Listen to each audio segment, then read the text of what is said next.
તો એ સમાચારમાં વાત કરીએ આપણે રાજકોટની, તો રાજકોટમાં પોલીસ ક્રાઇમ બ્રાન્ચને મોટી સફળતા મળી છે। વર્ષોથી ગુજરાતમાં વિદેશી દારૂના કાળા કારોબારનું નેટવર્ક ચલાવતા અને 7 ગુનાઓમાં વોન્ટેડ બુટલેગર યાકુબ મૂસા મોટાણીને રાજકોટ પોલીસ વિભાગની પીસીબી ટીમ દ્વારા ઝડપી પાડવામાં આવ્યો છે। આરોપી સામે દારૂની હેરાફેરીના 65થી વધુ ગુનાઓ નોંધાયેલા હોવાનું સામે આવ્યું છે। છેલ્લા 4 વર્ષથી સેલવાસમાં ભાડાનો ફ્લેટ રાખીને તે સમગ્ર રેકેટ ઓપરેટ કરતો હતો। સૌથી ચોંકાવનારી વાત એ છે કે આરોપી જીએસટી ઇન્વોઇસ મેનેજર એપ્લિકેશનનો ઉપયોગ કરીને બોગસ બિલ બનાવતો અને કાયદેસર ખરીદેલા દારૂને કુરિયર મારફતે પાર્સલ સ્વરૂપે ગુજરાતના બુટલેગરો સુધી પહોંચાડતો હતો।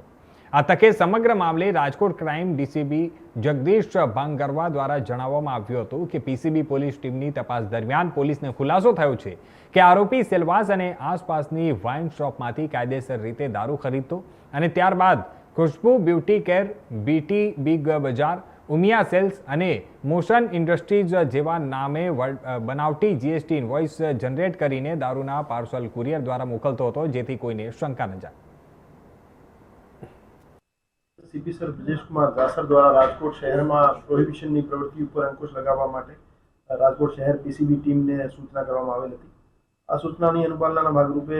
પીઆઈ શ્રી એમઆર ગોંડિયા સાહેબ અને પીએસઆઈ શ્રી પીબી રાજ્ય સાહેબની ટીમ દ્વારા એક રાજકોટ શહેરના 7 પ્રોહિબિશનના ગુનામાં વોન્ટેડ આરોપી યાકુબ મૂસા મોટાણીને ઝડપી પાડવામાં આવેલ છે। આ જે આરોપી છે એ આરોપી વિદેશી દારૂની રાજકોટ શહેરમાં સપ્લાય લાંબા સમયથી કરતો હતો। એના વિરુદ્ધ કુલ 65 જેવા ગુના દાખલ થયેલા છે, જેમાં મોટાભાગના વિદેશી દારૂની હેરાફેરીના ગુના છે અને આ આરોપી 7 ગુનાઓમાં અટક કરવાનો બાકી છે, જેમાં પીસીબીના 5 ગુના છે, ડીસીબી પોલીસ સ્ટેશનના એક ગુનો છે અને વલસાડ રૂરલનો 1 ગુનો છે। એ જે આરોપી હતો છેલ્લા 4 વર્ષથી દાદરા નગર હવેલી ખાતે ફ્લેટ ભાડે રાખીને રહેતો હતો અને આજુબાજુની વાઇન શોપ્સ જે છે એમાંથી દારૂ ખરીદતો હતો અને દારૂનો જથ્થો ત્યાંથી પાર્સલ કરતો હતો અને એક જીએસટી ઇન્વોઇસ મેનેજર નામની એક એપ્લિકેશન હતી, જ્યાંથી એ ફેક જીએસટી ઇન્વોઇસ જનરેટ કરતો હતો અને ત્યાંથી એ ફેક જીએસટી ઇન્વોઇસ આધારે પાર્સલ અહીંયા લોકલ બુટલેગર્સને સપ્લાય કરતો હતો। ખોટા બિલ બનાવવા બાબતે એના વિરુદ્ધ અલગથી જે ફોર્જરીની કલમો છે એનો પણ ઉમેરો કરવામાં આવેલ છે અને આ જે આરોપી છે એ ખુશ્બુ બ્યુટી કેર સેલવાસ અને બીટી બિગ બજાર સેલવાસ નામની કંપનીઓના બિલો બનાવતો હતો અને અહીંયા ઉમિયા સેલ્સ એજન્સી રાજકોટ અને મોશન ઇન્ડસ્ટ્રી રાજકોટ નામના બિલો બનાવતો હતો। તો એ રીતે એ ફોર્જરીની સાથે વિદેશી દારૂની સપ્લાય કરવાનું કામ કરતો હતો। એ આરોપીની અત્યારે ફર્ધર રિમાન્ડ મેળવી પૂછપરછ ચાલુ છે। હજુ સુધી જે 5 ગુના છે એમાં પકડવાનો બાકી છે, એમાંથી 7 પૈકી 5માં એને પાર્સલ મારફતે દારૂ મોકલવાનું કબૂલ્યું છે, પણ અમારું માનવું છે કે જૂના પણ અગાઉ પણ જે ગુના દાખલ થયેલા છે એમાં પણ પાર્સલ મારફતે એને સપ્લાય કરી હોય અને એના સહ આરોપી છે એ બાબતે અત્યારે રિમાન્ડ મેળવી પૂછપરછ ચાલુ છે। કેવી રીતના શીખો બોગસ બિલ બનાવતા કેવી રીતના એની પાસે જે રીતે મેં જણાવ્યું કે એક જીએસટી